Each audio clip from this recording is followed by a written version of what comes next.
ಊರಿಗೆ ಊರೇ ಖಾಲಿ ಖಾಲಿಯಾಗಿ ಬಿಕೋ ಅಂತಿರುವ ರಸ್ತೆಗಳು, ಅಲ್ಲಲ್ಲಿ ಕಾಣುವ ವಯಸ್ಸಾದ ವೃದ್ಧರು, ತಮ್ಮ ಸ್ಥಿತಿ ಹೇಳಿಕೊಂಡು ಕಣ್ಣೀರಿಡ್ತಾ ಇರುವ ಜನ.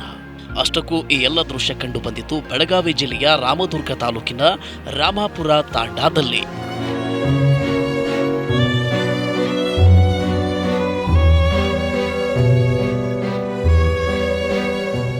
ಬೆಳಗಾವಿ ಸಪ್ತ ನದಿಗಳ ಜಿಲ್ಲೆ, ಸಂಪದ್ಭರಿತವಾದ ಊರು ಅಂತ ಹೇಳ್ತಾರೆ.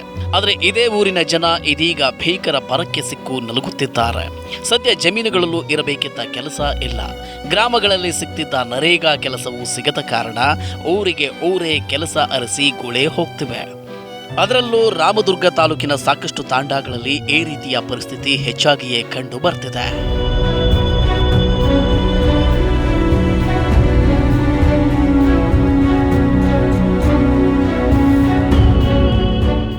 ಈ ಗ್ರಾಮದಲ್ಲಿ ಜನರು ಕೆಲಸವನ್ನ ಅರಿಸಿಕೊಂಡು ದೂರದ ಗೋವಾ, ಮಹಾರಾಷ್ಟ್ರ, ಬೆಂಗಳೂರು, ಬೆಳಗಾವಿಗೆ ಹೋಗಿದ್ದು, ಇದರಿಂದ ಊರಿಗೆ ಊರೇ ಖಾಲಿಯಾಗಿದೆ.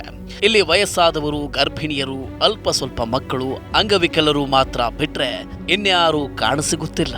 ಯಾರು ಹಿಂಗಾರಿ ಮಳೆ ಈ ಸಲ ಇಲ್ಲೇ ಇಲ್ರಿ, ಏನ್ರಿ ಬರಿಗಾಲ ಒಟ್ಟ ಮಳೆ ಇಲ್ಲ ಏನ್ರಿ. ಅದರ ಸಮಸ್ಯೆಗಾಗಿ ಎಲ್ಲರೂ ಕೂಡಿ ಜನರು ಅತ್ತಾಗ ಇತ್ತಾಗಟ ಓಡಾಡಾಗ ದುಡ್ಕೊಂಡು ತಿನ್ನಕ್ಕೆ ಹೋಗ್ಯಾರ್ರಿ.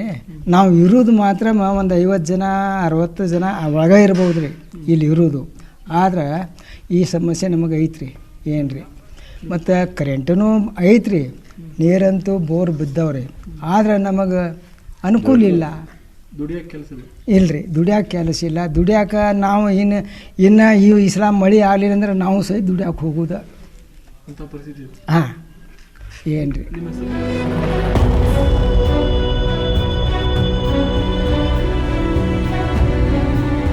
ಇನ್ನು ಗ್ರಾಮದಲ್ಲಿ ಬಹುತೇಕ ಮನೆಗಳಿಗೆ ಬೀಗ ಬಿದ್ದಿದೆ. ಕೆಲವರಂತೂ ತಮ್ಮ ಮನೆಗಳಿಗೆ ಬೇಲಿಯನ್ನೇ ಹಾಕಿ ಹೋಗಿದ್ದಾರೆ. ಮಕ್ಕಳು ತಮ್ಮ ಪೋಷಕರ ಜೊತೆಗೆ ಗುಳೆ ಹೋಗಿ ಸರ್ಕಾರಿ ಶಾಲೆಗಳಲ್ಲಿ ಮಕ್ಕಳ ಹಾಜರಾತಿ ಕೂಡ ತೀರಾ ಕಡಿಮೆ ಇದೆ.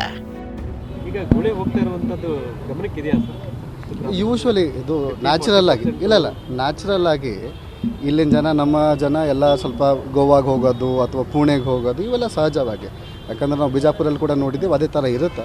ಬಟ್ ಆ ಥರ ಇದ್ದಲ್ಲಿ ನಾವು ಎಲ್ಲರಿಗೆ ನಾವು ರಿಕ್ವೆಸ್ಟ್ ಮಾಡ್ತಾ ಇದ್ದೀವಿ ದಟ್ ಅವರೆಲ್ಲರೂ ಕೂಡ ನಮ್ಮ ಗ್ರಾಮ ಪಂಚಾಯತ್ಸಲ್ಲಿ ಬಂದು ಉದ್ಯೋಗ ಖಾತ್ರಿಯಲ್ಲಿ ಕೆಲಸ ಮಾಡಬೇಕಂತ.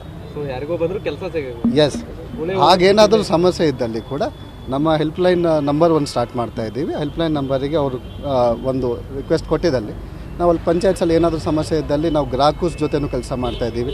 ನಮ್ಮ ಗ್ರಾಮೀಣ ಕೂಲಿ ಸಂಘಗಳವ್ರ ಜೊತೆನೂ ಕೆಲಸ ಮಾಡ್ತಾ ಇದ್ದೀವಿ. ಏನಾದರೂ ಸಮಸ್ಯೆ ಇದ್ದಲ್ಲಿ ಕೂಡ ಬಗೆಹರಿಸ್ತಾ ಇದ್ದೀವಿ.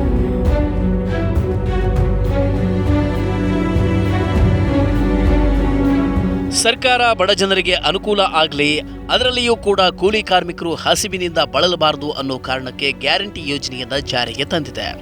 ಅದರಲ್ಲಿ ಉಚಿತವಾಗಿ 10 ಕೆಜಿ ಅಕ್ಕಿ, ತಿಂಗಳಿಗೆ 2,000 ರೂಪಾಯಿ, ಉಚಿತ ವಿದ್ಯುತ್ ಕೂಡ ನೀಡಿದೆ. ಆದರೆ ಗ್ಯಾರಂಟಿ ಜೊತೆಗೆ ಗ್ರಾಮೀಣ ಭಾಗದ ಜನರಿಗೆ ಕೆಲಸ ಕೊಟ್ಟು ಗುಳೆ ಹೋಗುವುದನ್ನು ತಪ್ಪಿಸಲಿ ಎನ್ನುತ್ತಾರೆ ಈ ಭಾಗದ ಜನರು.